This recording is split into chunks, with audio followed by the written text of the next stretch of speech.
Meus amigos, que a paz de Jesus permaneça em nossos corações. Hoje nós vamos terminar o estudo da carta de Paulo aos Romanos. Vamos estudar o capítulo 16, que é as saudações fraternas que ele e todas as igrejas, através dele, de Paulo, mandam para os irmãos da igreja de Roma. Assim, sem mais delongas, vamos pedir à nossa amiga Márcia Nese para ler o último capítulo da carta aos Romanos. Vamos lá. Epístola de Paulo aos Romanos, capítulo 16. Recomendações e saudações. Recomendo-vos Febe, nossa irmã, diaconisa da igreja de Cencreia, para que a recebais do Senhor de modo digno, como convém a santos, e a assistais em tudo o que ela de vós precisar, porque também ela ajudou a muitos, a mim inclusive. Saudai Prisca e Áquila, meus colaboradores em Jesus Cristo, que para salvar minha vida expuseram a cabeça.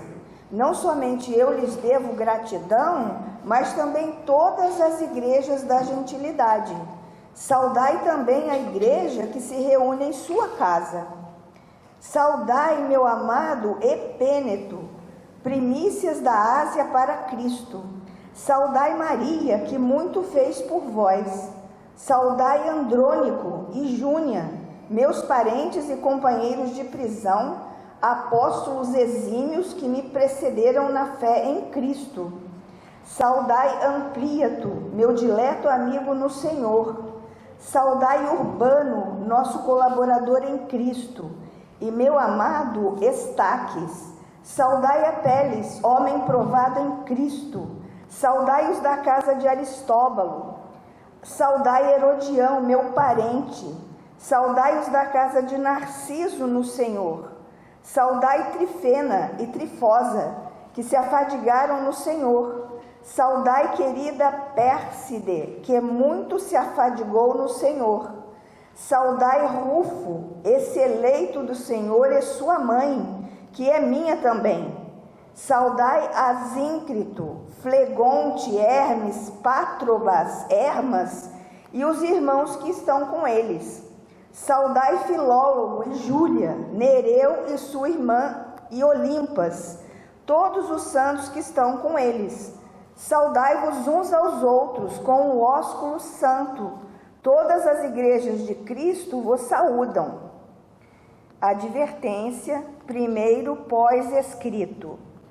Rogo-vos, entretanto, irmãos, que estejais alertas contra os provocadores de dissensões e escândalos contrários aos ensinamentos que recebestes. Evitai-os, porque esses tais não servem a Cristo nosso Senhor, mas ao próprio ventre, e com palavras melífluas e lisonjeiras seduzem os corações simples. Vossa obediência tornou-se conhecida de todos, e sois para mim motivo de alegria. Mas desejo que sejais sábios para o bem e sem malícia para o mal, pois o Deus da paz não tardará em esmagar Satanás debaixo de vossos pés. Que a graça de nosso Senhor Jesus Cristo esteja convosco. Últimas saudações, segundo pós-escrito. Saúda-vos Timóteo, meu colaborador, e também Lúcio, Jasão e Sosípatro, meus parentes. Eu, Tércio, que escrevi esta carta, saúdo-vos no Senhor. Saúda-vos Gaio, que hospeda a mim e toda a igreja. Saúda-vos Erasto, administrador da cidade, e o irmão Quarto. Doxologia. A aquele que tem o poder de vos confirmar, segundo o meu evangelho e a mensagem de Jesus Cristo, revelação de mistério envolvido em silêncio desde os séculos eternos, agora, porém, manifestado, e por escritos proféticos e por disposição do Deus eterno, dado a conhecer a todas as nações, para levá-las à obediência da fé, a Deus, o único sábio, por meio de Jesus Cristo, seja dada a glória pelos séculos dos séculos. Amém. Da Bíblia de Jerusalém. Então,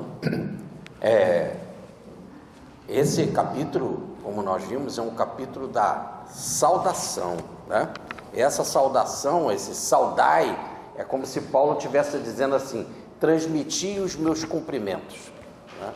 E a palavra saudação, ela tem a mesma origem de saúde, que também vai ter a mesma saúde, que é por isso que a gente brinda saúde na saudação, né? E também ela tem a mesma ideia de salvação. Então ele está desejando coisas boas. E como nós vemos nessa lista de trabalhadores, né, quantos companheiros estavam lá lutando, estavam se dedicando para o crescimento, para o desenvolvimento da igreja em Roma.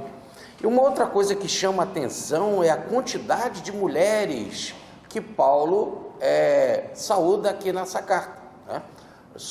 Contando as mulheres aqui da carta, dá no mínimo, porque tem hora que ele fala assim: saudai os que estão na casa de fulano, na casa de cicrano, etc. Então aí no caso tinham mulheres lá também, né? Mas aqui no caso ele vai identificar 10 mulheres. De homens eu contei 19 identificados, inclusive não só os de Roma, mas os que estavam lá com ele, trabalhando em Corinto, da onde ele escreveu essa carta, né? Mas então ele está saudando 10 mulheres. Para aqueles mais assim apressados no estudo de Paulo, e que costumam dizer que Paulo não tinha um olhar atencioso e cristão para as mulheres, não é o caso aqui, né? E esse capítulo prova, né? Agora nós temos que ver que Paulo fez o que era possível com relação às mulheres, dada a época em que nós nos encontrávamos, e que também a revolução com relação às liberdades femininas e a colocação da mulher como uma função de destaque e com muitas viagens no cristianismo primitivo, era bem mais difícil, né? Repare que nós falamos das liberdades femininas com mais força a partir do meado do século XIX. Então nós ainda estamos muito distantes, mas Paulo fez o que pôde e fez muito bem. E aí nós vamos ver nos estudos que nós iremos continuar fazendo de Paulo, esse olhar dele para com a mulher. E o que é mais importante é que ele começa o capítulo, aqui no versículos 1 e 2, que nós vamos resumir de início, recomendando a irmã Febe, que era diaconisa na igreja de Cencreia. Cencreia era o porto marítimo de Corinto, e eu estive lá em Cencreia, e está a 14 quilômetros de Corinto, né? Podemos dizer que lá em Cencreia tinha uma igreja, uma comunidade cristã que era filha ou dependente da comunidade maior, que era a de Corinto.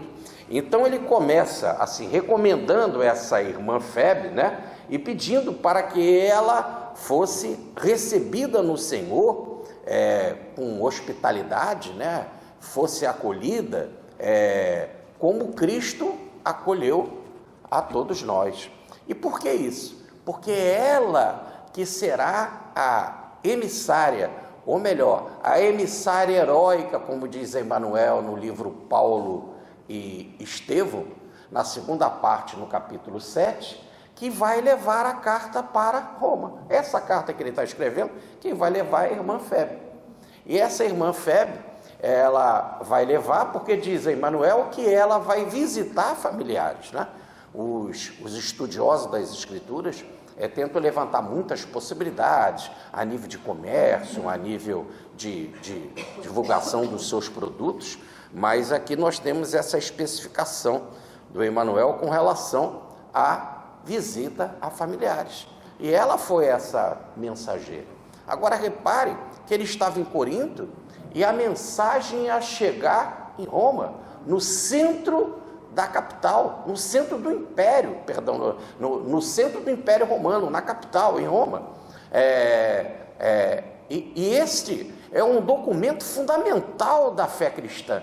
E quem vai fazer este papel, esta ponte, para levar o documento fundamental da fé cristã para o centro do império? Uma mulher. Então, esse olhar, logo nesse primeiro versículo, já mostra toda uma dignidade feminina e todo um carinho de Paulo. Então ele pede para que ela possa ser recebida e que ela possa receber a ajuda naquilo que ela precisar, que for necessidade, na necessidade de qualquer coisa que ela precisar, para que os irmãos lá em Roma possam ajudar naquilo que ela precisar. E ele fala, porque ela é amparo de muitos e de mim em particular. Esse amparo aí no original, algumas traduções colocam como protetora, mas a melhor tradução é patrocinadora. Ela patrocinava as atividades de Paulo e de muitos outros cristãos. E Paulo fala, de mim em particular. Então era alguém assim que era dedicada à igreja e que dava uma contribuição à igreja e que agora, um verdadeiro heroísmo, resolveu atravessar distâncias enormes, não só para visitar os seus familiares, mas para levar essa mensagem extraordinária da fé cristã. Muito bem, vamos para agora os versículos 3, 4 e 5a. Eu vou dividir o versículo 5 em duas partes. Vamos para a primeira parte, então, pegando ali o versículo 3, 4 e 5a. Paulo começa assim, vai começar uma série de saudai-a. Nós vamos continuar trabalhando em todas essas saudações, devagarzinho, citando cada um deles, e para falar o que a tradição falou de cada um desses personagens, se é que falou. E uma outra coisa também, eu vou aproveitar para identificar o significado do nome dessas pessoas, para que a gente possa ver, principalmente num ambiente gentio, como tinham muita diversidade de origem das palavras, ou em outras, ou em um outro posicionamento. Identificando o significado dos nomes, nós poderemos ver as muitas nações de representantes nessas saudações para formar a igreja de Roma, tá? Então, por exemplo, no caso da irmã Febe, o seu nome Febe quer dizer brilhante, e está ligado a deusa Artemisa. Brilhante aí no sentido de que a Artemisa era a deusa do sol e da lua, e tanto o sol como a lua brilhavam. Então esse brilhante aí está nesse sentido, né? Ora, reparem então que essa irmã Febe, pelo nome dela, a origem veio do paganismo, ou melhor, dos gentios, porque nós não poderíamos imaginar uma judia recebendo um nome assim, desta forma, né? Então, agora, resumindo então os versículos 3, 4 e 5a, nós temos assim, saudai a Prisca e Áquila, né? Então vamos primeiro identificar o nome. Prisca quer dizer velhinha, quer dizer, no sentido de venerável, é o diminutivo de Priscila. Priscila, né, é o diminutivo de Prisca. E Áquila, o marido dela, é Águia. Agora é interessante que nós vamos já Paulo vai citar outro casal e ele vai botar o marido na frente. Bom, não sei se com intenção ou sem intenção, mas aqui no caso, entre Prisca e Áquila, ele bota ela na frente. Agora, no livro Paulo Estevão, do nosso Emmanuel, nós encontramos Prisca e Áquila lá no início das meditações em Paulo na Arábia, né? Quando ele foi para Palmira, e lá em Palmira ele encontrou um casal que estava também tecendo.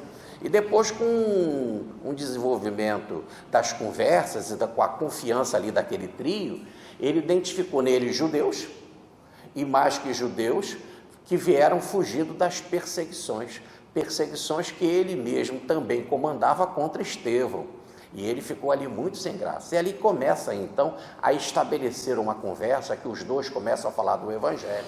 Esse casal foi muito importante, porque ele não só, Paulo já vai saudar a igreja deles em Roma, então também na casa deles havia uma igreja em Roma, o que mostra agora uma coisa muito interessante. A igreja de Roma, ela tinha vários lugares, não era apenas um lugar. Nós vamos ver aqui por essas citações, eram várias localidades, várias casas, né? E que de vez em quando eles podiam se juntar, mas em várias casas tinham representantes do cristianismo, inclusive na casa de Prisca e Áquila. Mas, por exemplo, Prisca e Áquila também, quando estiveram em Éfeso com Paulo, e Paulo passou 3 anos em Éfeso, também tinha na casa deles, na casa do casal, uma igreja também, que Paulo também reconhece isso, em outra passagem, né? em outro estudo. Então, esse casal foi muito importante. Paulo ainda diz assim, né?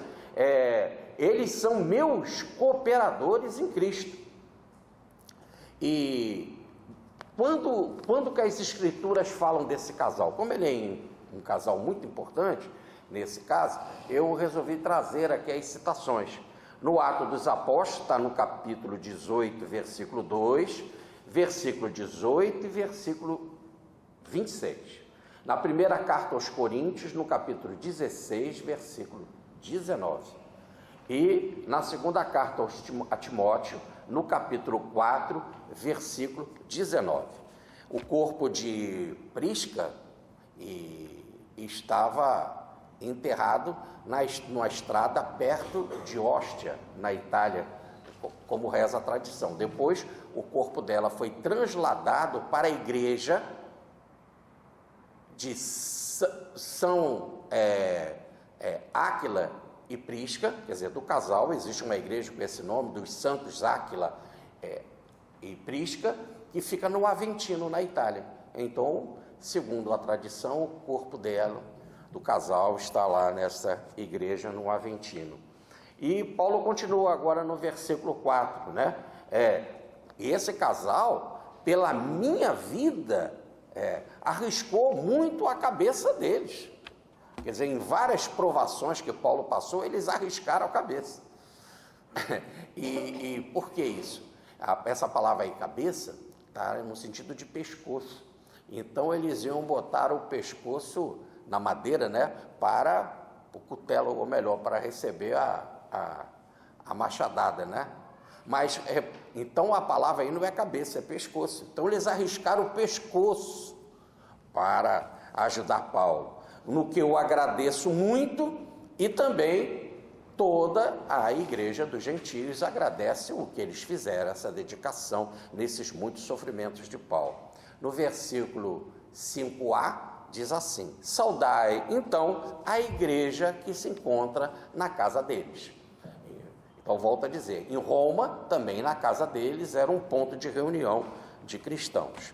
E Paulo estava escrevendo nessa carta aos Romanos para todos esses pontos que haviam na Itália, não só em Roma, mas na circunvizinhança também. Agora vamos resumir os versículos 5b, o resto do versículo 5, o versículo 6 e o versículo 7. Inicialmente o 5. Saudai a Epineto, meu amado, primícias para a Ásia em Cristo. Então ele está dizendo que esse Epineto era amado dele, e que lá na Ásia ele foi as primícias em Cristo, ou melhor, o primeiro a se converter a Cristo. Esse Ásia aí está no sentido de Ásia Menor, cuja capital era Éfeso. né? Então, na Ásia Menor, ele foi o primeiro a se converter para Cristo, logo antes de Paulo. E agora ele não estava mais na Ásia Menor, estava lá em Roma, estava recebendo a saudação de Paulo. Nós vamos ver aqui por esta carta, então, por esse capítulo, quantos cristãos se moviam. Esse é o trabalho dos discípulos, verdadeiros discípulos, e que tem hora que Paulo vai dizer que o trabalho é tão extraordinário que eles vão ser identificados como apóstolos, também como apóstolos, dada a grandeza do trabalho que realizavam, né? Nessas viagens, levando a mensagem de Jesus. E toda hora Paulo vai dizer isso: saudai o meu amado em Cristo, ou trabalhador no Cristo, é sempre em todas as citações ele vai dizer isso.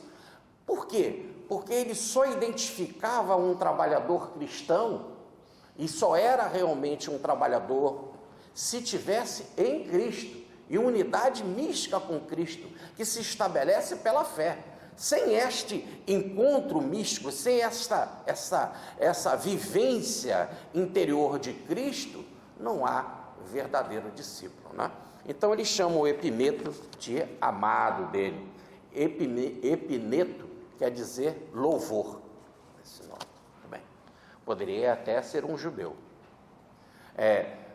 Depois ele fala no versículo 6: saudai a Maria, que muito trabalhou, ou melhor, que muito fez.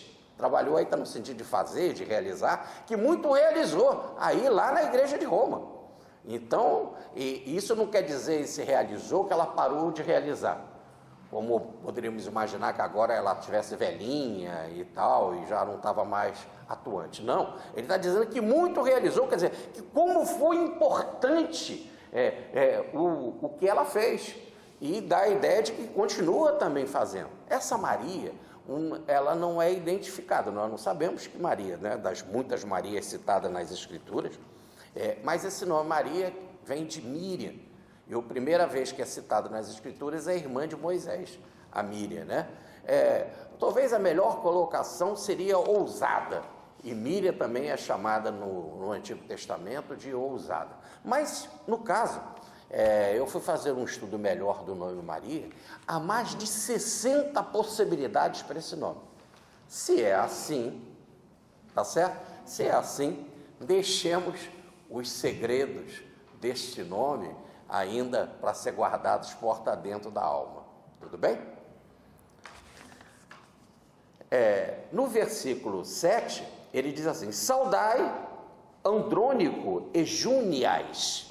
Agora esse Júnias está no plural. Então é um casal, possivelmente é um casal. E ele coloca agora, ao contrário, o nome do homem na frente, Andrônico e Júnias. Vamos ver o que significam esses nomes.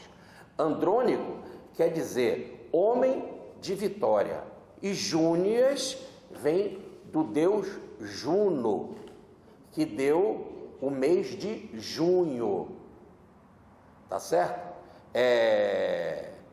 Que seria a deusa Juno, que seria, eu falei o deus, né? É a deusa do casamento, esposa de Júpiter. Então agora, pela identificação do nome de Júnias, a gente vê que ela é uma gentia, tá certo? E o que ele fala desse casal? Meus parentes e meus companheiros de prisão. Aí meus parentes não quer dizer que eles fossem parentes de sangue de Paulo, é que eles eram parentes porque eles eram judeus, no caso, tá certo?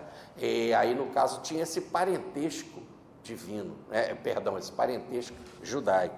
E quando diz assim, meus companheiros de prisão, Paulo foi preso muitas vezes. Só para se ter uma ideia, na segunda carta aos Coríntios, no capítulo 11, versículo 26, ele fala em minhas prisões, no plural.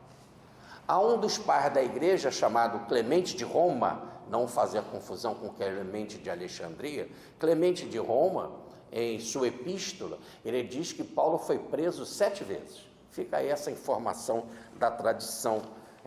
Mas Paulo, como chama esse casal, Andrônico e Júnias? De apóstolos, por causa da importância e do bem conceituado, e como eles eram bem conceituados, e por isso que eles são chamados de apóstolos, e que foram convertidos antes de Paulo. Então eles já eram cristãos antes de Paulo, e repare como Paulo chama ele de apóstolos. Agora aí o apóstolo está no sentido geral, como ele mesmo, quando ele começa Romanos, no capítulo 1, versículo 1, se colocando também ele, Paulo, como apóstolo, porque aí está no sentido de pessoas muito conceituadas, muito eminentes. E o que mostra que os apóstolos não estão reduzidos àquele número que nós vimos estabelecido de 12. Tanto é assim que Matias vai ser chamado de apóstolo, e vai ser chamado de apóstolo, e que entrou no lugar de Judas, Matias, né, que é o Zaqueu. E Paulo, então, vai dizer que eles foram companheiros numa dessas prisões de Paulo, eles estiveram presos também, né? Mas o que é interessante é que nessa passagem aqui, em que eles têm que eram bem conceituados, a tradução no original, a palavra no original quer dizer que eles trazem um sinal. É isso que a gente costuma chamar as marcas do Cristo. Então ele está dizendo que esse casal, por ter ficado preso, ele traz, mais do que no corpo, as marcas do Cristo, que são as marcas na alma. Quando Paulo diz, eu tenho as marcas do Cristo em mim, né? Então esse casal também tem essas marcas do Cristo. Francisco de Assis vai estabelecer, por estudos profundos e meditações profundas, tanto no Antigo Testamento como no Novo Testamento, que este sinal vai ser simbolizado como o tal, a letra grega, o tal, e também hebraica, né? Que é a trave ou o portal, também identificação dos que serão salvos lá nas pragas de Moisés. Daí a ideia do tal, do travessão em cima da madeira. E existe uma palestra minha que vocês poderão ver aí no YouTube, que é onde eu falo sobre esse sinal, e a palestra toda é sobre o tal de São Francisco, tá? E aí tem todas as citações bíblicas com relação a isso, etc. Tá? Muito bem. Então, nós temos aí a saudação a esse casal, Andrônico e Júnias. Vamos agora resumir os versículos 8, 9 e 10. Inicialmente, saudai Ampliato, meu amado no Senhor. Volto a lembrar, e não vou ficar mais fazendo isso. Sempre quando ele cita um personagem, vai no Senhor, em Cristo, sempre em processo de unidade. Então, ele está dizendo que Ampliato era o seu amado. E Ampliato quer dizer honroso, ou no sentido de ampliado, alguém que era largo, né? Muito honroso na sua atividade. Esse quer dizer o nome dele. A tradição diz que ele foi bispo em Odiso. Odiso é uma localidade, é uma cidade na Índia. Olha, agora nós estamos vendo que, segundo a tradição, esse companheiro foi realizar trabalho espiritual cristão lá na Índia. Quero dizer que isso aqui não, quando eu falo assim, segundo a tradição, não é passagem bíblica, não é citação da Bíblia, e sim da tradição dos muitos apócrifos, de livros que são considerados apócrifos, e de muitos pais da igreja, de muitos livros dos pais da igreja. Muito bem. Continua ele agora no versículo 9. Saudai a Urbano. Urbano quer dizer citadino, né? Daí urbo é cidade. Então é alguém que é citadino, que vive na cidade. Então saudai a Urbano, nosso cooperador em Cristo. Essa palavra cooperador está no sentido de ajudante. Ele era ajudante de Paulo em Cristo. Segundo a tradição, ele foi bispo na Macedônia. Depois continua ele. Saudai a Estaques. Estaques quer dizer espiga de trigo. Espiga de trigo. E esse Estaque ele chama meu amado. Meu amado. Segundo a tradição, ele foi bispo em Bizâncio. Depois no versículo 10. Saudai a Apeles. Esse Apeles é um nome ligado a Apolo, ao deus Apolo, né?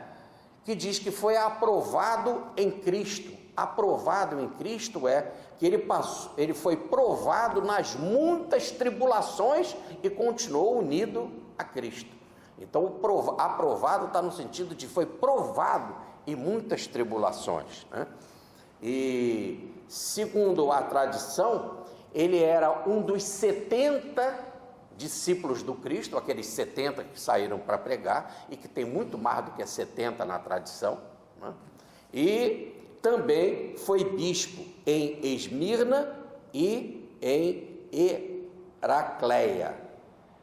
Segundo Orígenes, como esse nome Apeles vem de Apolo, Orígenes, um dos principais pais da igreja, diz que ele é o próprio Apolo, aquele Apolo que foi pregador do cristianismo, que recebeu muita ajuda do casal Prisca e Áquila nas suas pregações em Éfeso, em Corinto, etc. Naquela célebre frase que Paulo fala: eu plantei, Apolo regou, mas é Deus quem dá o crescimento. Muito bem. Vou mais uma vez falar. Essas coisas de quando ele foi bispo dali, eu sempre estou botando a palavra na frente. Tradição. Tudo bem? E que realmente nós não podemos imaginar grandes escritores do cristianismo inventar tanta moda. Muito pelo contrário, tá certo? Falavam daquele que conheciam. Pode ter um engano ou outro, porque muitas vezes falavam de memória, porque nem sempre dava para se escrever e etc. Ou na hora de copiar, o copista poderia copiar e tomar um engano, uma frase de cima pela de baixo, etc. Essas coisas acontecem, né? Mas faz parte. Continua ele. Então saudai os da casa de Aristóbulo. Agora ele está dizendo que na casa de Aristóbulo haviam pessoas, era também uma comunidade cristã. Repare que ele não está saudando Aristóbulo, sim os da casa de Aristóbulo, mas evidentemente que Aristóbulo, se ele identifica o nome dele, ele está identificando que ali haviam muitos companheiros. A colocação é muito no sentido de que era a criadagem, era como se fossem os escravos ali daquela casa que eram cristãos. A maioria dos estudiosos interpretam aqui como criadagem, mas não há prova nenhuma. Pode muito bem ser uma casa de gentios, de pessoas ligadas às áreas mais variadas, livres, não necessariamente escravos, né? Segundo a tradição, ele foi irmão de Barnabé. Olha que interessante. Ele é irmão de Barnabé, que foi o grande companheiro de Paulo nas suas pregações. Aliás, Barnabé foi quem pregava antes de Paulo, porque Paulo, e foi quem foi chamar Paulo para pregar a pedido de Pedro, e Barnabé foi quem fazia os discursos, porque Paulo tinha gagueira, tinha problema na voz.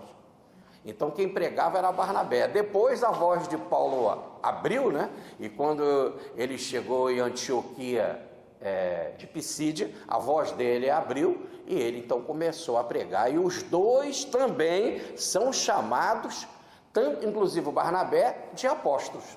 Nós talvez vamos ver isso mais aqui para frente. Continua ele, né? Então saudai esse irmão Barnabé, que estão na casa de Aristóbulo e que, segundo a tradição, foi bispo na Britânia, ou melhor, lá nas ilhas inglesas, né? na Grã-Bretanha. Bom, muito bem. Agora nós vamos para os versículos 11 e 12.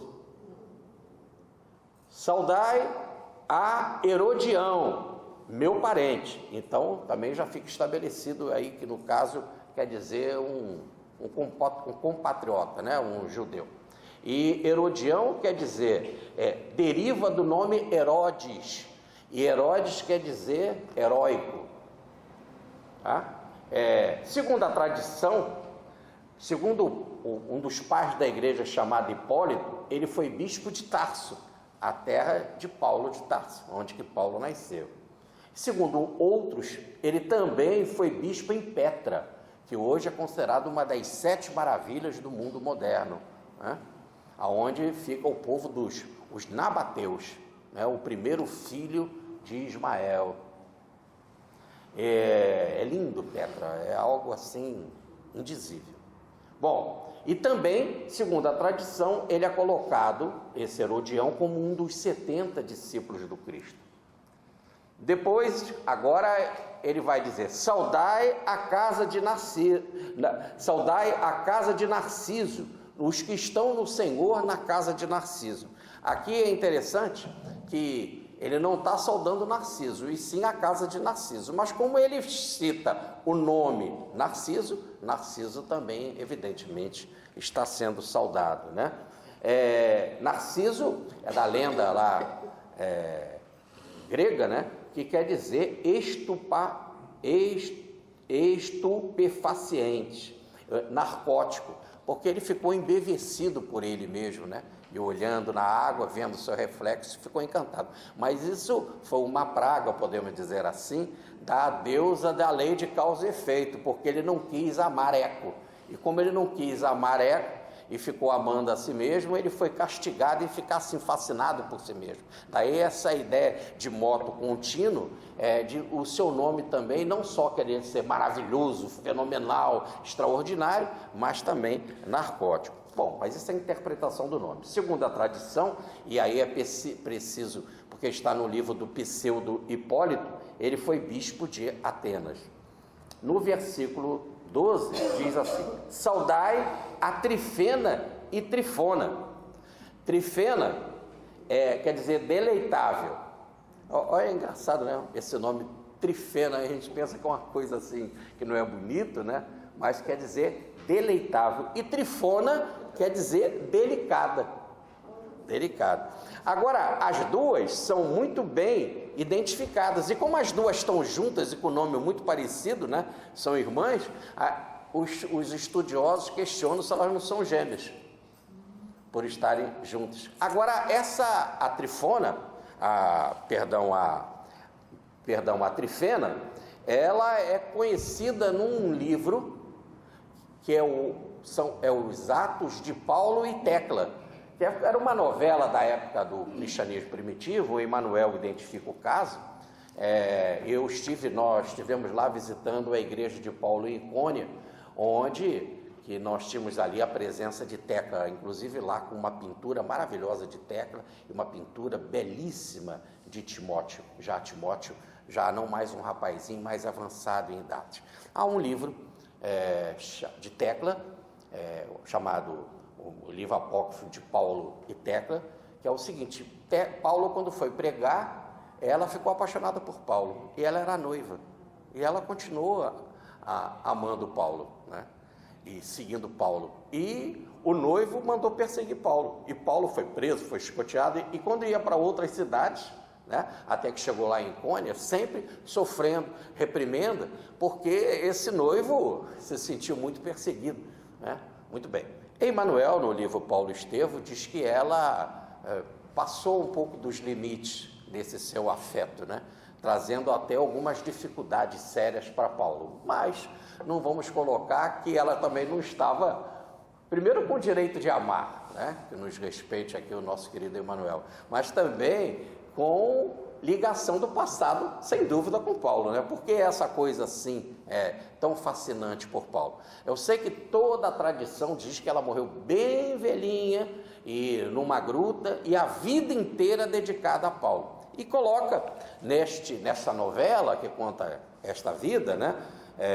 Que essa Trifena era uma rainha que acompanhou todo o martírio dela. Várias vezes ela foi colocada na arena para ser atacada pelo leão, o leão fazia carinho nela, ou ela subia nos ombros do leão. Isso tudo foi impressionando a rainha, que acabou dando muito dinheiro para ela pegava esse dinheiro, dava para Paulo, para ajudar na missão de Paulo, e a rainha gostou muito dela e passou a ser cristã por causa dela. Essa é o que diz a tradição, muito significativo. Um dia, quiçá, faremos uma palestra aqui para aproveitar dessa novela e tirar ilações cristãs dela sobre o caso de Tecla, e seria interessante nós fazermos isso com o livrinho que eu tenho, que eu ganhei lá na Turquia, sobre a vida dela, e também com relação às fotos que nós tiramos aí. A gente podia passar em slides, né? Porque aí eu acho que seria agradável essa história, e pegando a informação do Emanuel, que, volta a dizer, é alguém que merece todo o nosso carinho, todo o nosso respeito, né? Saudai a Pérside, que muito trabalhou no Senhor. Aqui no caso, e também as outras duas, a Trifena e a Trifona, também trabalharam no Senhor. E agora essa Pérside, o seu nome indica a sua origem, é da Pérsia, tá? É Pérsia. Olha quantas mulheres aí que Paulo está citando, né? Agora vamos resumir os versículos 13, 14 e 15.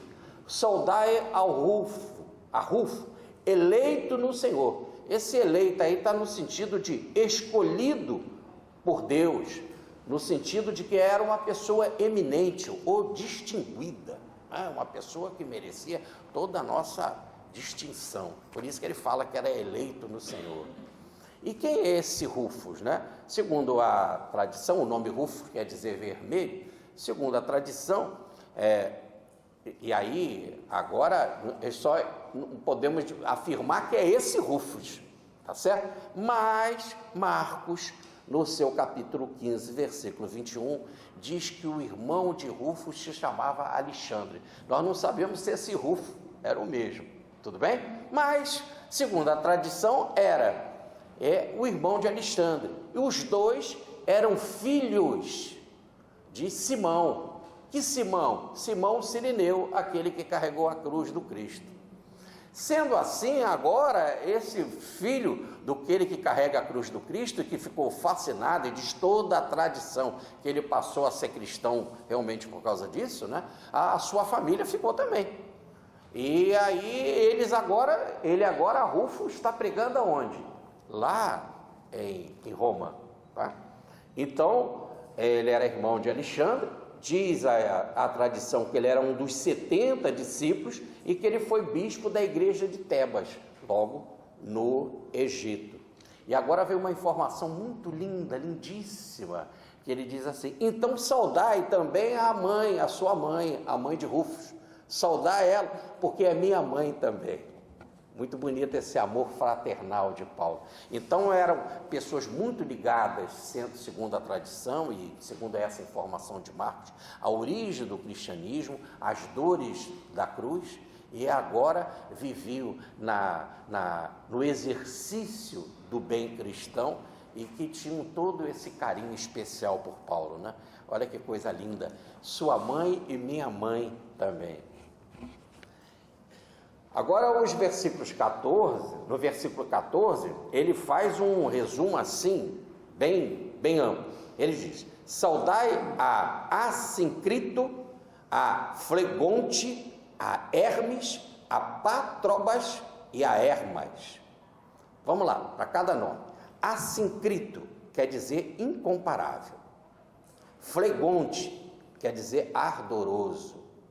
Hermes é o deus pagão da ciência, da eloquência, da interpretação, da exegese, e que em Roma era considerado como deus Mercúrio, né? E que no Egito também era chamado então de Tote, né?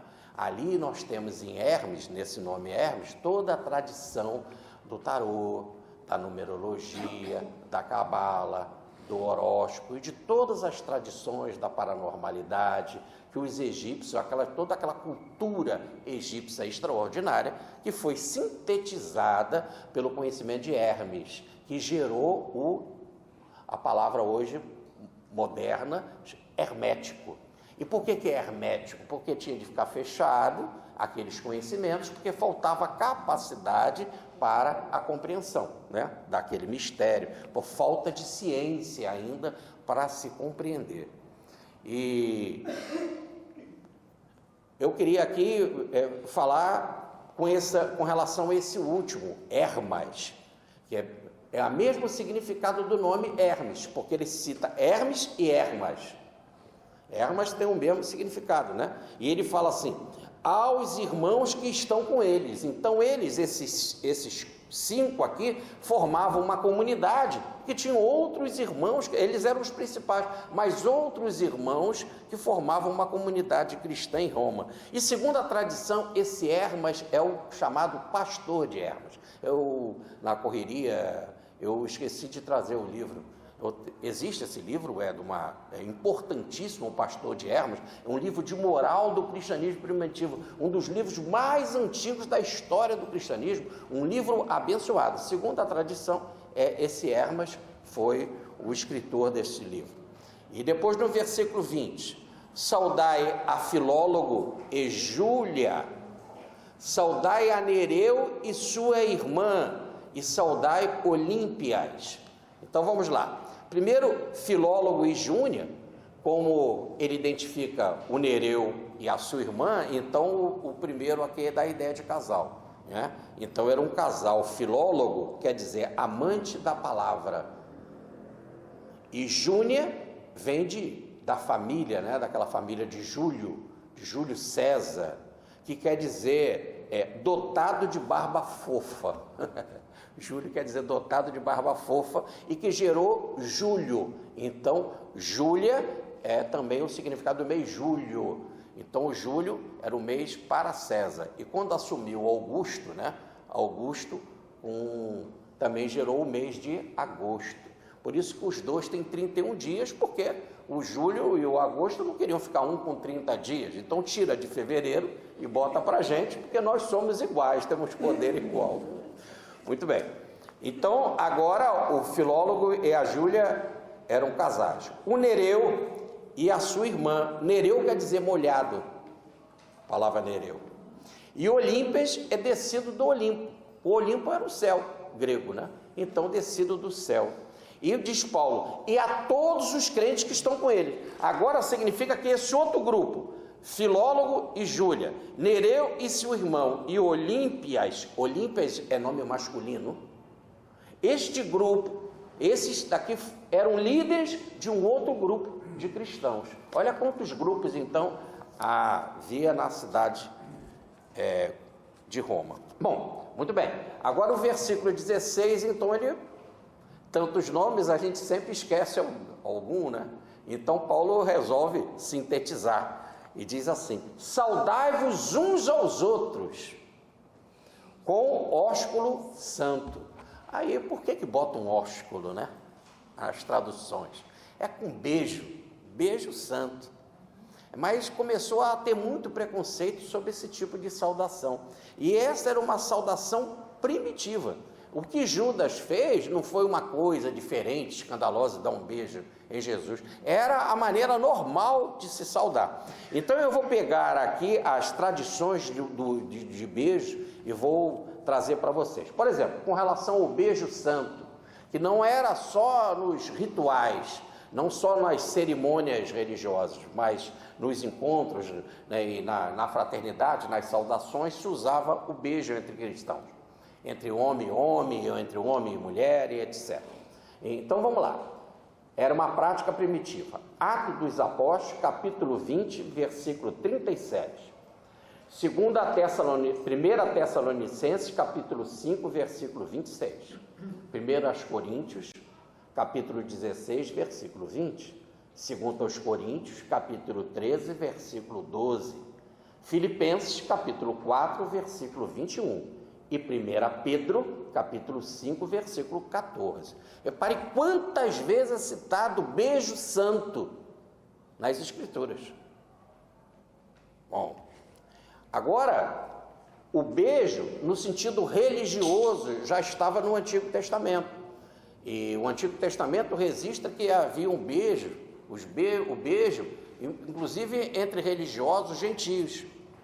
Então eu trouxe aqui no primeiro livro dos Reis, no capítulo 19, versículo 18, e em Oséias, no capítulo 13, versículo 2. Agora, o beijo no sentido do afeto, né? Você encontra uma pessoa que você gosta, ou chega na casa de alguém, o beijo afetivo. No Gênesis, nós temos o capítulo 29, versículo 11, e o capítulo 33, versículo 4. Então está aí o beijo. Esse caso do beijo começou a gerar muito problema, porque nem todos concordavam com beijo, né? Somente o judeu muito mais tradicional tinha um problema de encarar o beijo como algo normal entre no cristianismo. Então, como um homem vai beijar minha mulher? E aí começa o beijo ser feito aquele beijo pro ar, né? Sabe, você em vez de encostar a bochecha, você joga o beijo pro ar. Depois o beijo de longe, nem encosta a bochecha. Depois o beijo na palma da mão. Depois o beijo na palma da mão, mas sem encostar também na palma da mão. E depois beijo nenhum. Beijo nenhum. Mais ainda, por exemplo, entre os americanos, eles não aceitam de jeito nenhum um homem beijar um homem. Nem o homem é cristão, são pessoas maravilhosas, né? Pastores abençoados e cristãos das mais diversas ramificações, não se sente bem, né? Aquele estilo cowboy lá do Texas, né? Os cristãos lá, eles têm essa dificuldade. Então, também acabou também não permitindo que beije a mulher. Então, acabou também até aproveitar essa coisa do ambiente mais frio, de também nem cumprimentar, no sentido de dar a mão, de estender a mão. Mas o beijo era uma coisa tão normal quanto o abraço e o cumprimento que a gente faz aqui de mão, né? Por exemplo, só para a gente ter uma ideia, o que é comum na Índia? Um homem, amigo do outro, né, se encontram, vão fazer uma compra, uma coisa qualquer, vão de mão dada. Aqui um homem não dá mão dada, anda de mão dada com outro homem. Mas é tudo coisas da nossa cabeça. Isso daí é assunto ligado ao mesmo tema da comer carne ou não comer carne, se a carne é impura, se não é impura, se é dia santo tem que ser no sábado ou ser no domingo, ou ser um outro dia de festa. São coisas, podemos dizer assim, secundárias. Mas segundo Paulo, o que ele recomenda, né? Porque a pessoa diz que é seguidora de Paulo, bota Paulo em primeiro plano, o que ele recomenda? Saudai-vos uns aos outros com um beijo santo. Tudo bem? Vamos aproveitar e fazer isso aí hoje que Paulo mandou isso. Bom, versículos 17 e 18.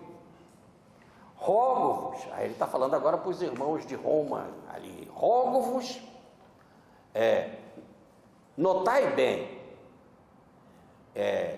rogo-vos, notai bem, para que se afastem daqueles que promovem dissensões e escândalos. Essa palavra, notai bem, está no original grego, se escreve escopo.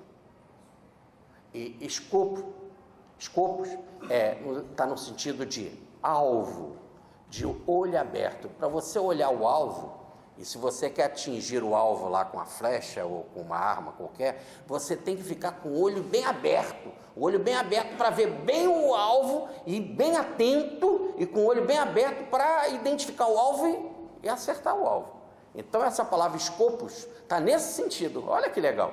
Paulo diz que nós temos que ficar assim com o olho bem aberto e atento a esses que fazem dissensões e escândalos na igreja. E esses nós devemos nos afastar dele. A palavra é dura, mas essa dureza que Paulo fala não é afastar no sentido de expulsar a pessoa.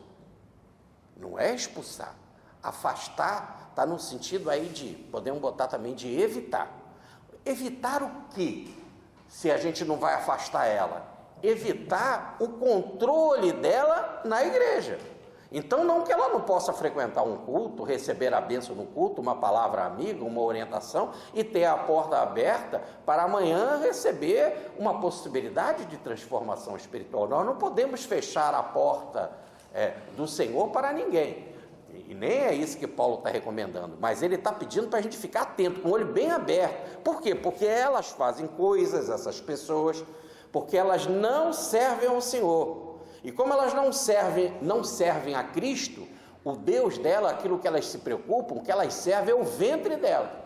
Então elas vão ali porque elas têm um interesse, e esse interesse é o ventre. O ventre dá a ideia do chakra umbilical, que é onde que nós temos o eu inferior, o ego, é a origem do egoísmo. Então são pessoas egoístas, interesseiras, não só financeiramente, e como se explora a religião financeiramente, em todas as religiões do mundo, tá certo? O espiritismo é um foco um foco de abusos de dinheiro. Quantas pessoas exploram a sua mediunidade? Quantas pessoas exploram? As igrejas exploram, por exemplo, as igrejas evangélicas exploram a salvação e exigem coisas mais do que as pessoas podem dar. No outro dia eu estava vendo um pastor falar, eu gosto muito de ver esses programas na televisão, tem muitos que falam de forma brilhante, mas eu estava prestando atenção, um chegava lá e falou assim: você não tem uma casa onde morar, o Senhor vai te dar. Pega o pouquinho que você tem para esta casa e entregue na igreja. E você vai ter a sua casa no Senhor. Ora, isso é muito mais do que a fé, cara. Isso é abusar. Isso não quer dizer que eu não devo trazer a pessoa para a igreja, trazer, consolar, dar força, ajudar ela a pagar um pouquinho para a igreja, sim, porque a igreja precisa funcionar, mas ela precisa ter as condições para manter a casa dela. Que isso? Para poder ter uma casa, a pessoa não tem onde morar. E, por exemplo, a igreja católica, né, essa daí a gente vê o patrimônio, a riqueza dela, né, a riqueza incalculável do patrimônio, né? Que coisa impressionante. Tem um livro chamado O Padre, a Mulher e o Confessionário. Só pelo nome vocês podem ver a servergonhice financeira que se fazia com os outros que estavam sentindo com a consciência pesada. Só pelo título, não precisamos nem ler o conteúdo. Então Paulo fala, isso aí é algo perigoso. E se eu botar essas pessoas na direção da igreja, repare que elas fazem dissensões. Dissensões são questões doutrinárias, cisões e divisões. E mais ainda, fazem escândalos, aí são questões éticas, coisa grave. Agora, se Paulo manda a gente evitar elas, não deixar elas na direção, olha que diferença quando ele fala para a gente acolher o fraco na fé. Lembra?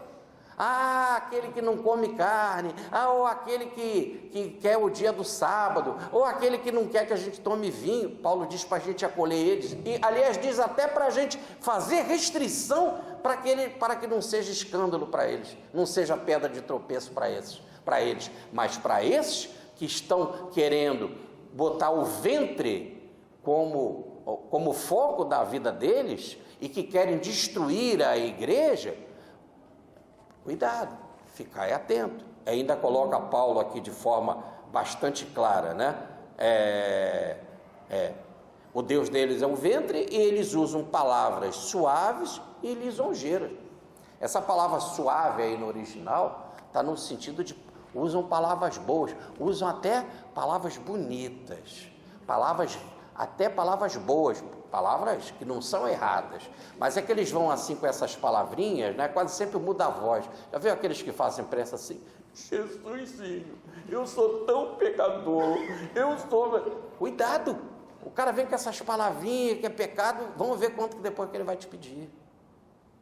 O cara muda a voz para falar com Jesus. Por quê? Se ele é nosso amigo, se ele é o mais íntimo que nós temos, se ele está dentro de nós. Isso não quer dizer que não mereça respeito, mas é de uma intimidade absoluta. E para o cristão, isso que Paulo toda hora fala, em Cristo, você tem mais intimidade com Cristo do que com a sua própria mãe, com seus próprios filhos, com seu próprio pai, com seus irmãos, com a sua esposa. É algo interior. Daí o perigo. Se é algo interior, a queda é imensa, porque de Jesus, cuidado, poderá agora atitude como essa matar a alma. Aqueles que matam o corpo, isso é relevado, mas matar a alma no sentido de te levar para fora de Cristo, e aí uma verdadeira morte porque te leva para fora do amor de Cristo, aí o perigo é imenso. Cuidado, eles estão preocupados com o ventre deles, com o interesse próprio, enganam os inocentes. Aí inocente está no sentido do simplório, e nós não podemos ser bobinhos. nós temos que ser estudiosos. Amai-vos, eis o primeiro mandamento. Instruí-vos, eis o segundo.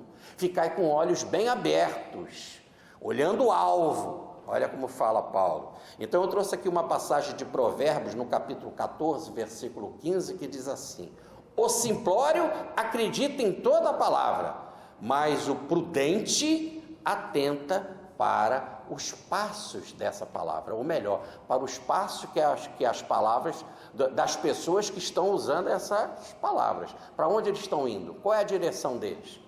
Afinal, o fruto, a árvore se conhece pelos frutos. Observa, fica atento. Agora, o versículo 19. Todos conhecem bem a vossa obediência. A obediência, quer dizer, o seguidor fiel que eram os da igreja de Roma, todos conhecem bem. E isso para mim, diz Paulo, é um motivo de alegria. Fico muito alegre em saber o quanto vocês são obedientes em Cristo. Então, por causa disso que eu estou alertando. E estou alertando o quê? Quero que sejais sábios para o bem e simples no sentido de sem malícia para o mal. Ou como disse Jesus, está em Mateus no capítulo 10, versículo 16: sede manso como uma pomba. Aliás, os adjetivos usados aí por Paulo e por Jesus são os mesmos. Sede mansos como a pomba e prudente como uma serpente. É isso que Paulo está dizendo. Orai e vigiai para não cairdes em tentação. Vamos para o versículo 20. E aí temos que estabelecer a paz. Se as pessoas vêm com essas ideias de destruir, nós temos que ficar atentos para que a paz continue reinando. Ele diz assim: então que o Deus da paz, em breve, rapidamente, vai esmagar Satanás debaixo de vossos pés. O Deus da paz vai, em breve, esmagar Satanás debaixo de vossos pés.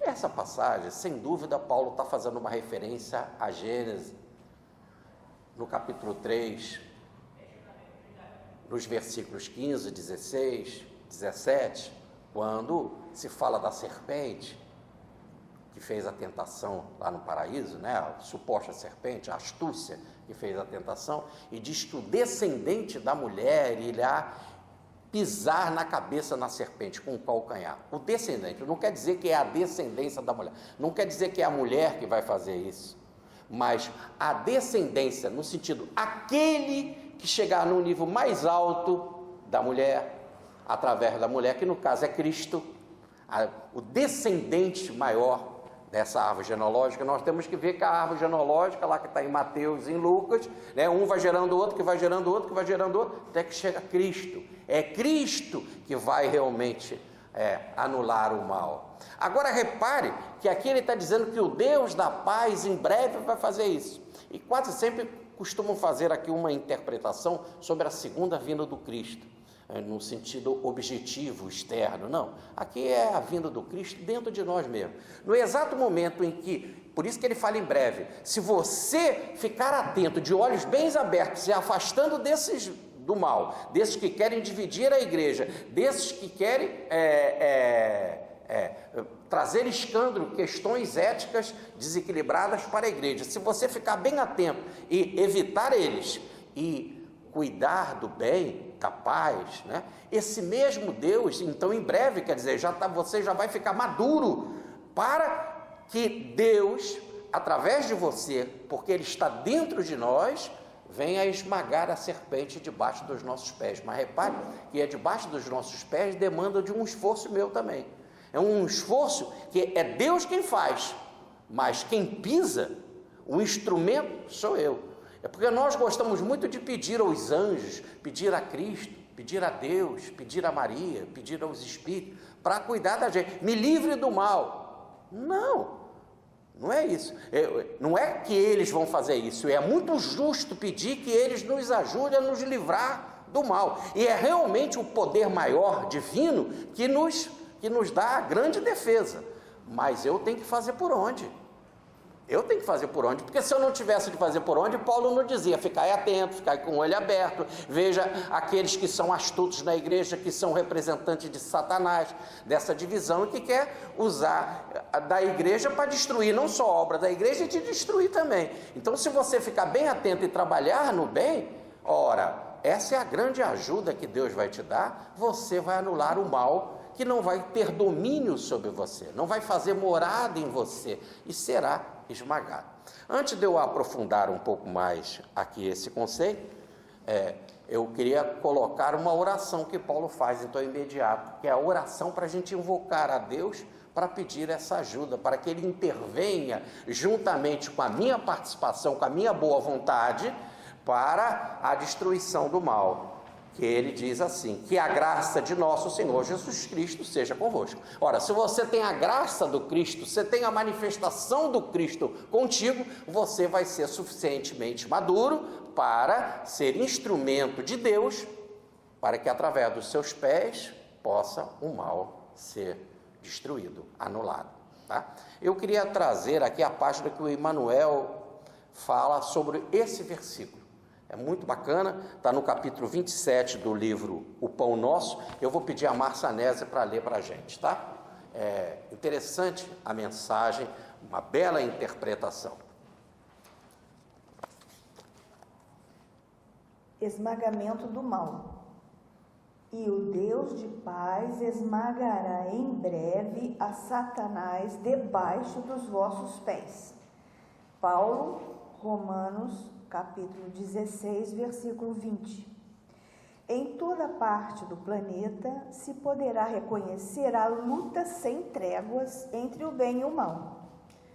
Manifesta-se o grande conflito sob as mais diversas formas e, no turbilhão de seus movimentos, muitas almas sensíveis, de modo invariável, conservam-se na atitude de invocação aos gênios tutelares, para que estes venham à arena combater os inimigos que as atordoam, prostrando-os de vez.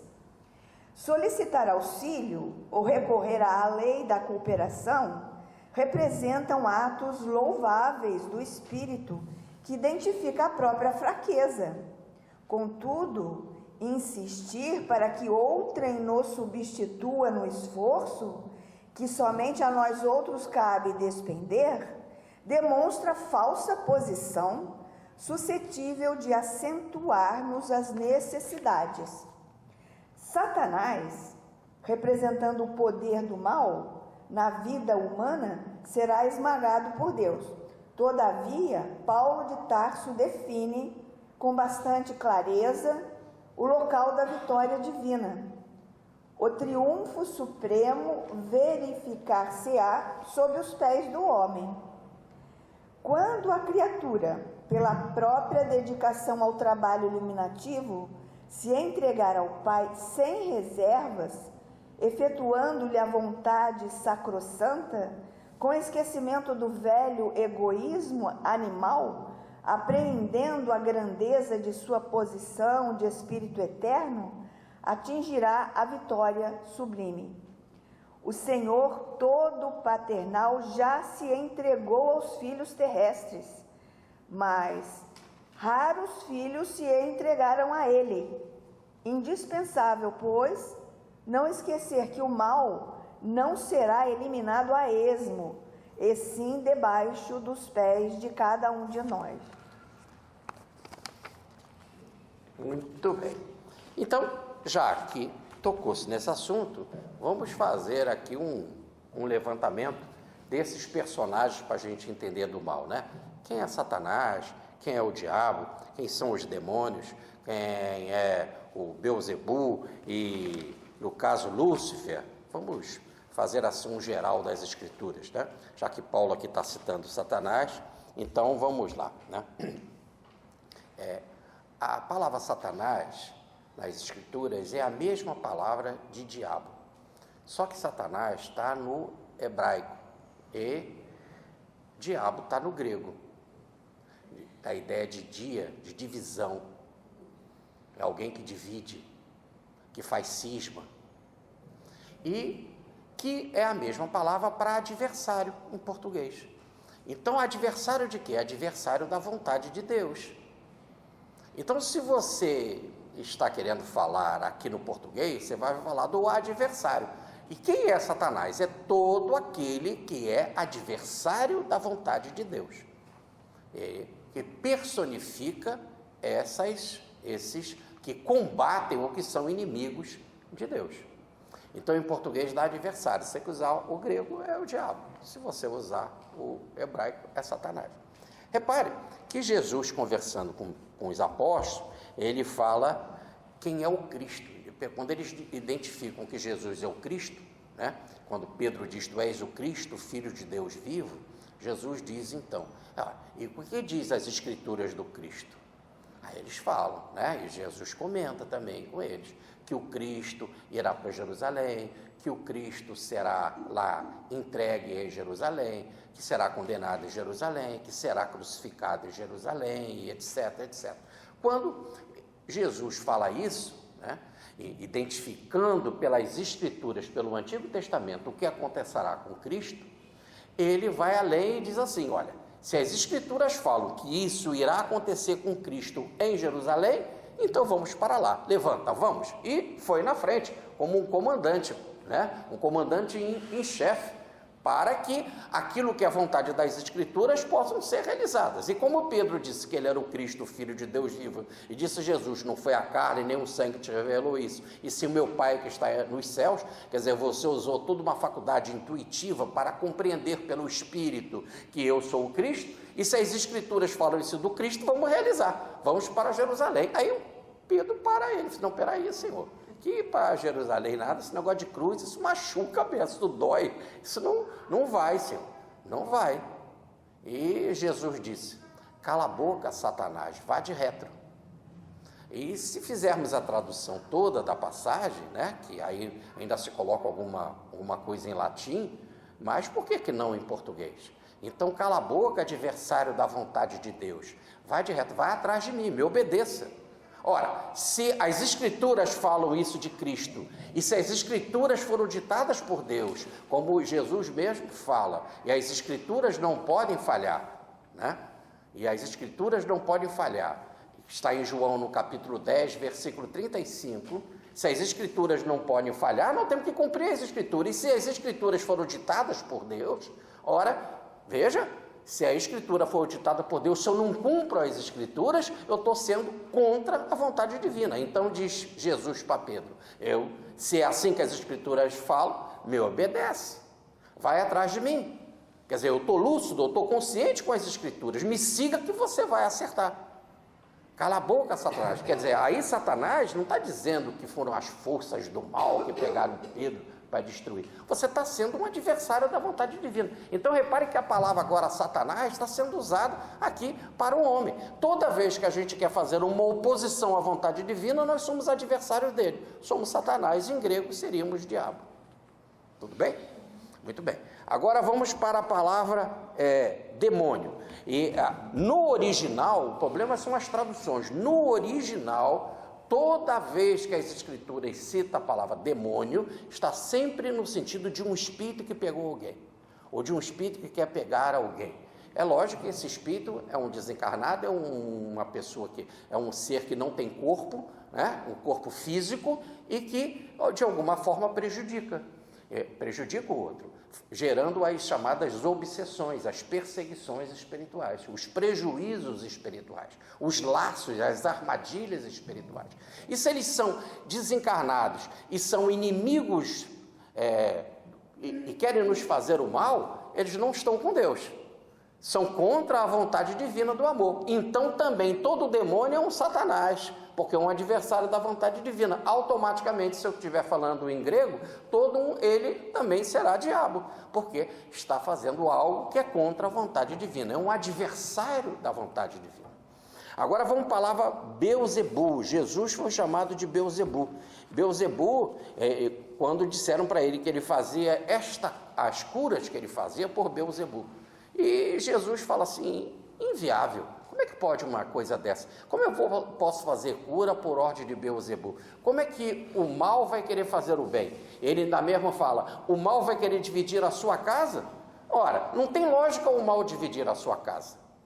Então, se eu faço o bem, só pode ser por Deus. Mas, por quê? Porque Beelzebul quer dizer Senhor das moscas. Beelzebul quer dizer Senhor das moscas. E aí, então, cada demônio, ou cada espírito atrasado, cada espírito inferior, maligno, cada um deles é como se fosse uma mosca. Ou, no judaísmo, uma coisa suja. Então, imagina agora os líderes espirituais que cuidam, líderes no sentido negativo, chefe de falange de espírito atrasado. Ora, como aqui existem aqueles que dirigem determinadas pessoas, falanges, né? Ou melhor, comandam uma falange, por exemplo, para um assalto a banco e etc., né? Como existem líderes, existe também no mal também líderes espiritual. E aí ele é líder de quê? De vários espíritos sujos, imundos, negativos, daí espírito imundo e tal mosca, né? O líder deles é a palavra Beelzebul, líder de espíritos negativos. E por último, Lúcifer. Lúcifer era um anjo, está no capítulo 12 do Apocalipse, né? E em que ele foi expulso do céu, porque está no capítulo 12 do Apocalipse, que ele queria ser melhor do que Deus, queria ser mais belo do que Deus. A palavra Lúcifer é o portador da luz, ele portava a luz e queria que as ordens do céu, as leis dos céus fossem estabelecidas por ele e não segundo a vontade divina. E aí Miguel fez uma batalha, houve uma batalha nos céus, e Lúcifer foi expulso do céu junto com um terço das estrelas do céu, ou melhor, dos anjos decaídos. E no caso, essa batalha foi feita por Miguel, que foi o vitorioso. Por isso que Miguel, a palavra Miguel, é uma representação do nome divino. El é Deus. Micael, alguém como Deus, quer dizer, é o próprio poder de Deus, é a lei de Deus, é como se fosse um ministro, um representante desta lei divina atuando. E diz que São Miguel, né, o arcanjo Miguel, diz que ele fica na porta do paraíso tomando conta, para que esses espíritos revoltosos não tomem o paraíso, né, já que ele venceu a batalha. Então, por isso que ele está pisando, aí como aqui fala Paulo, na imagem que você tem nas representações em Paris, muito bonito, ali em frente ao Quartier Latin, tem uma construção lindíssima em mármore dourado, e Miguel e Satanás em preto, em mármore preto, que é lindíssima, é uma obra de arte encantadora, imensa, lindíssima, imponente. Então, Miguel está pisando, aqui como Paulo fala, né, a cabeça de Satanás, e ele tem a espada e a balança para ver quem é equilibrado no coração, sem culpa, né, para poder entrar nos céus. E para aquele que não tem este equilíbrio, o peso da espada, né, a lei de causa e efeito, para fazer com que a pessoa se transforme espiritualmente pela força espiritual. Então, no caso Lúcifer, Miguel, por exemplo, fica na porta do paraíso, impedindo que os seres que não são equilibrados penetrem nos céus. Por isso que Francisco de Assis fazia a novena para São Miguel, lá do dia 15 de agosto, dia de Nossa Senhora, até 29 de setembro, que é dia de São Miguel, o São Francisco de Assis fazia a novena, não, eu falei novena, não, é aquilo, jejum, fazia jejum, se dedicando com orações para São Miguel, porque é muito bom ser amigo de São Miguel, na tradição católica, né? Porque se São Miguel toma conta do paraíso, é bom você ser amigo de São Miguel para você poder entrar no céu, né? Então, essa é a tradição. Mas a palavra Miguel não dá nem esse sentido de nome próprio, que nem Gabriel. Gabriel quer dizer o moço de El, o moço de Deus, um representante de Deus. Como Micael é alguém como Deus, né? Muito bem, está se falando da lei divina. Então Lúcifer foi expulso do céu. Repare que ele tinha luz, ele era o portador da luz. Agora ele porta a luz, só que a luz está escondida dentro dele. No fundo, uma representação de todos nós. Prestem atenção com a nossa queda. Por isso que Jesus fala, brilhe a vossa luz. Não coloca a luz debaixo da cama, que ela seja aí, ou debaixo do balde, né? Porque ela possa ir para o velador, bem alto, para que ela possa brilhar. Brilhe a vossa luz, essa luz está dentro de nós. a luz divina, mas nós ainda não brilhamos, ainda vivemos, infelizmente, na ignorância das trevas, e precisamos então, com o Evangelho, e Paulo vai terminar falando disso, o mistério é aberto, foi revelado para nós, e agora nós temos que, no conhecimento do Espírito e no Espírito de Cristo, fazer com que essa luz se manifeste. Andai como filho da luz que sois, diz Paulo de Tarso. Lindíssima essa frase. Andai como filho da luz que sois. E aí, quando a gente anda como filho da luz, a gente anda da luz, voltamos ao Lúcifer original dos céus, que é aquele que porta a luz e manifesta a luz, e não tem a luz escondida. Muito bem, isso aqui é para a gente entender essa passagem melhor. Agora vamos para o versículo 21. Paulo agora vai fazer o seguinte, vai pegar os companheiros que estão com ele ali em Corinto e vai com eles mandar saudação para os amigos de Roma. Como ele já saudou todo mundo lá de Roma, e depois pediu saudai-vos uns aos outros, ele falou, olha, quanta gente tem comigo aqui, todos eles querem saudar vocês também. Então vamos lá. O primeiro, dizer, saudai-vos, quer dizer, saudai aos romanos, saúda aos romanos, primeiro, Timóteo, que é o meu cooperador. Timóteo quer dizer caro para Deus, tá? Um outro que saúda é Lúcio. Lúcio quer dizer o iluminador. Segundo a tradição, no livro Atos dos Apóstolos, capítulo 13, versículo 1, o seu nome, ele é Lúcio de Cirene, ou melhor, da cidade de Cirene. Segundo a tradição, ele foi bispo em Laodiceia. Outros que saúdam os romanos é Jasson. Jasson quer dizer, o seu nome, prestes a curar. E, como diz Paulo, ele foi o hospedeiro de Paulo em Tessalônica, e também toda a casa dos cristãos ele hospeda, ou em outras palavras, a igreja cristã em Tessalônica ficava na casa dele, por isso que ele hospeda Paulo e os outros. E a casa dele foi invadida pelos judeus e ele foi muito maltratado. Está no Atos dos Apóstolos, capítulo 17, versículos 5 a 7 e no versículo 9. Segundo a tradição, ele foi bispo em Tarso. Muito bem. Depois vem um outro que é Sosipatro. Sosipatro quer dizer progenitor seguro. Segundo o Atos dos Apóstolos, no capítulo 20, versículo 4, ele foi nativo da Bereia. E segundo a tradição, ele foi bispo de Icônio. Agora vamos para os versículos 22 e 23. Aí agora a saudação vai ser muito interessante. Começa assim a saudação. Eu, Tércio, que escrevo essa carta, mando saudação no Senhor para os irmãos. Agora ele está mandando saudação em Cristo para os irmãos, ele diz, eu, Tércio, é quem escreve essa carta. Então Paulo ditava, quem escrevia ele era o escrivão. E a palavra Tércio quer dizer o terceiro. É muito estranho uma pessoa se chamar, qual é o nome do seu filho? É o terceiro. É que quase sempre é porque ele era o terceiro filho. Então ele ganhou esse nome porque ele era o terceiro filho, tá? Muito bem. Segundo a tradição, ele foi um dos 70 discípulos do Cristo e foi bispo em Icônio. Eu já tinha falado isso, né? Paulo se utilizou de muitos escribas, não é só o caso desse Tércio, não. Em várias passagens dos estudos de Paulo, ele se utiliza dos escribas ou dos escritores de carta, né? No caso, nós vemos isso na primeira carta aos Coríntios, no capítulo 16, versículo 21, em Colossenses, capítulo 4, versículo 18, e na segunda carta também aos Tessalonicenses, no capítulo 3, versículo 17. Mas uma coisa particular é na carta aos Gálatas.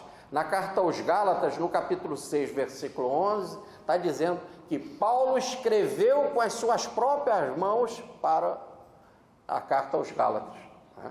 Ali ele não usou de companheiros. Agora no versículo 23, ele fala assim, saúdam a vocês de Roma, a Gaio, o irmão Gaio, Erasto e Quarto, o irmão Quarto, né? Então vamos lá, Vamos ver quem é Gaio. Gaio, que é meu hospedeiro de toda a igreja. Então, a igreja ficava hospedada na casa dele. E essa palavra Gaio vem de G, ou de Gaia, que é a terra. E esse Gaio é citado em outras passagens do Novo Testamento, que está em Atos dos Apóstolos, capítulo 19, versículo 29, e versículo 20, no capítulo 20, versículos 4 e 5,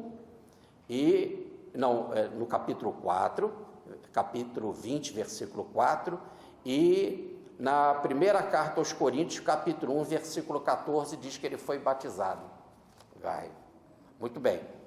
Um outro companheiro que manda a saudação é Erasto. Esse Erasto, esse espírito, é muito conhecido no Espiritismo.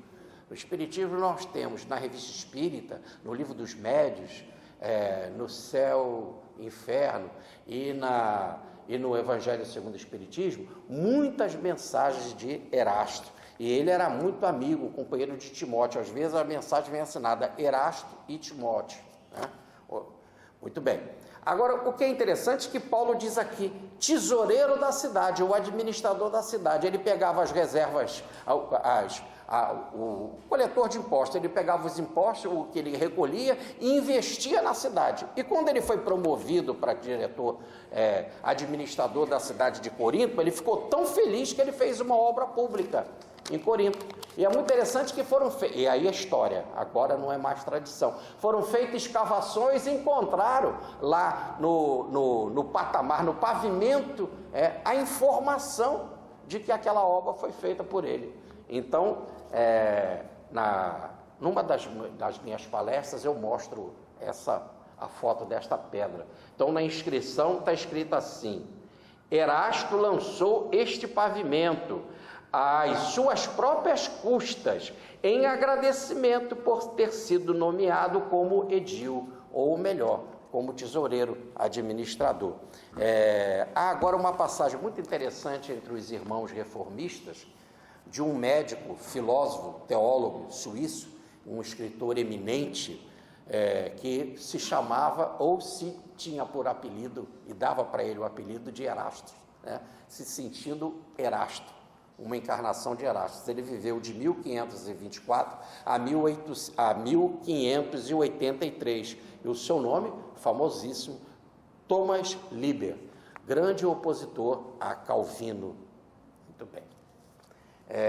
E por último, o irmão quarto manda a salvação. O irmão quarto, literalmente, ele é o quarto filho. Então eu me questiono, e isso os teólogos, os estudiosos não falam, se ele não era o irmão do Tércio, que escreveu essa carta, que era o terceiro e ele é o quarto. Fica aí essa contribuição em termos de pesquisa. Tudo bem? Por fim, nós vamos concluir os versículos 24, 25, 26 e 27. Vamos primeiro para o versículo 24, que é aparentemente o mais simples. Que a graça de nosso Senhor Jesus Cristo seja com todos vós. Amém. Então ele deseja que a manifestação crística, que é de graça, e que é a bênção divina, que é o grande presente que Deus nos deu, que é Cristo, que esteja conosco para sempre. E ele termina com a palavra amém, que quer dizer verdade, né? Que seja essa a nossa verdade. Mas ele resolve aprofundar um pouquinho mais.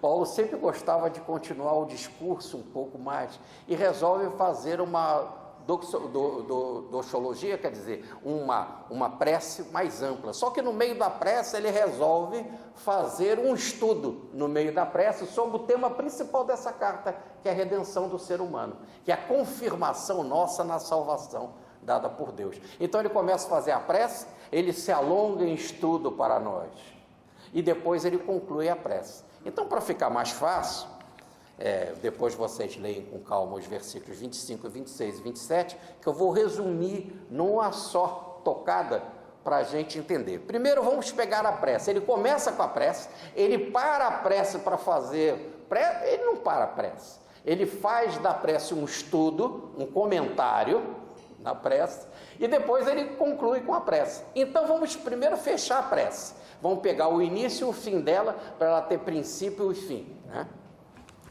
Então vamos lá. Começa assim, isso aqui no estudo que nós fizemos, mas que está aí nos versículos 25, 26 e 27. O Deus que é poderoso para confirmar o que? A nossa redenção, a nossa salvação. O Deus que é poderoso para confirmar o crente, o único Deus sábio, seja dado glória para todos sempre, amém. Era essa a oração, tá certo? Que o Deus que é poderoso para confirmar, para firmar o crente, que seja dado glórias para ele para sempre, que ele é o único Deus sábio. Glórias, muito bem, essa é a oração. Só que quando ele fala, o Deus poderoso para confirmar, ele diz, vai confirmar o quê? Vamos explicar que isso daí, como é que foi que isso aconteceu? Aí ele faz um comentário, e o comentário é o seguinte: o que é a confirmação ou a redenção do homem? Ele diz que está aí no versículo, né? É um decreto do Deus eterno, que é um mistério que foi guardado, ou melhor, que estava oculto em silêncio desde séculos eternos. Então, o Deus eterno só pode criar coisa eterna. Por isso que desde séculos eternos tinha ele estabelecido um decreto. O decreto qual era? Da confirmação do homem, da salvação do homem, da redenção do homem. Só que esse decreto que estava estabelecido desde a origem de tudo, da nossa salvação, era um mistério que estava guardado, que estava oculto, que estava em silêncio, que nós não sabíamos, que desde as origens do tempo, esse Deus único e sábio fez um decreto dizendo que nós seríamos salvos. E se ele é um Deus poderoso, como começa na oração, ele vai cumprir. E aí ele começa a dizer como que esse decreto que estava misterioso, que estava guardado, que estava aos ocultos, foi revelado. Então ele começa dizendo assim: este decreto que ficou misteriosamente oculto por séculos, agora foi manifesto. A palavra aí está no sentido de aberto, no sentido de um selo que foi aberto. Então foi aberto, foi manifesto. É interessante, quando o Cristo é dado como morto na cruz, diz lá que o parroquete se rasgou no templo. Está lá escrito isso, né? Ou melhor, que a cortina do templo se rasgou. E porque essa cortina era o que escondia do homem, do crente, a Arca da Aliança. E só quem entrava era o sumo sacerdote, só ele que entrava. Com a chamada morte de Cristo na cruz, como se fosse uma mão de bronze, rasga essa cortina, o parroquete se rasga, e agora aquilo que era mistério, que estava escondido, que só um ou outro sabia, agora é acesso para todo mundo. Então aqui também, esse mistério, isso que estava oculto desde a origem do tempo, foi aberto, foi revelado. A melhor tradução aí é revelado, mas no sentido de foi aberto, foi escancarado. E foi escancarado de que forma? Primeiro, através do meu evangelho. Tudo isso que Paulo pregava e Paulo escrevia, que ele chama de meu evangelho. Lembra que naquela época pouca coisa estava escrita. Nós não tínhamos ainda talvez o evangelho de Lucas, Paulo ia mandar escrever a pedido dele. João ainda não tinha sido escrito, talvez Marcos tivesse escrito, o próprio Mateus estava escrito, mas era aquilo que nós chamamos dos oráculos do Senhor, que só tinha ensinamentos da mensagem geral do Cristo, não da biografia. Então, quando ele fala de meu evangelho, é aquilo que várias vezes nós fizemos aqui nesse estudo da carta aos Romanos, dizendo assim, que pelo Senhor me foi dado. Então, as revelações que Paulo recebeu, muitas revelações, e que constitui tudo aquilo que ele pregava e que ele coloca nessas suas, que sobreviveram 14 cartas, e muita coisa também no livro O Ato dos Apóstolos, e a biografia que Lucas veio escrever a pedido de Paulo. Então, foi revelado isso que estava oculto através de Paulo. Paulo foi um revelador disso que estava oculto há séculos e séculos pelo decreto divino. Outra coisa, através da pregação concernente a Cristo, ou melhor, da mensagem de Cristo, ou melhor, a melhor tradução, da mensagem, ou melhor, da pregação concernente a Cristo. E a palavra melhor aí seria pregação, porque como pouca coisa estava escrita nesse período aí, nos anos 50, o que se tinha mais era a divulgação através da pregação, através de palestras, através de discursos. Feita por quem? Primeiro que discursou sobre as verdades espirituais foi o próprio Cristo. A pregação que o Cristo fez. E com a pregação que Cristo fez, o mistério também foi aberto. Aquilo que estava em mistério foi revelado por Cristo. Mas outros pregaram também, os apóstolos. Eles saíam pelo mundo a pregar. Mas ele também mandou os 70 pregarem. Quer dizer, os muitos discípulos que depois se multiplicaram e que foram pelo mundo pregando. Então, agora nós temos 3 maneiras de revelar isso que estava oculto desde a eternidade, que é a nossa própria salvação, a nossa redenção, através da mensagem de Paulo, através daquilo que Jesus pregou e através daquilo que os apóstolos e os discípulos também pregaram, os outros apóstolos e discípulos pregaram. E por fim, também esse mistério foi revelado através dos escritos proféticos, lá do Antigo Testamento, que antes eu não entendia, mas que com a chegada do Cristo foi luz de compreensão. Cristo veio clarear e a gente foi entender o Antigo Testamento. Por isso que também nos profetas há agora, através de Cristo, a revelação desse mistério que estava oculto, que nós todos iremos nos libertar, porque é a vontade de Deus desde a origem dos tempos, né? Ele fala, então, através disso, a mensagem foi aberta, esse mistério foi revelado, e o que aconteceu? Foi dada a todas as nações. E agora todos nós temos esse conhecimento. Aquilo que era mistério está aberto para a gente. Aonde? Está aí, escrito nos evangelhos, nas pregações e interpretações que fazemos também dos evangelhos. E para que foi dado isso?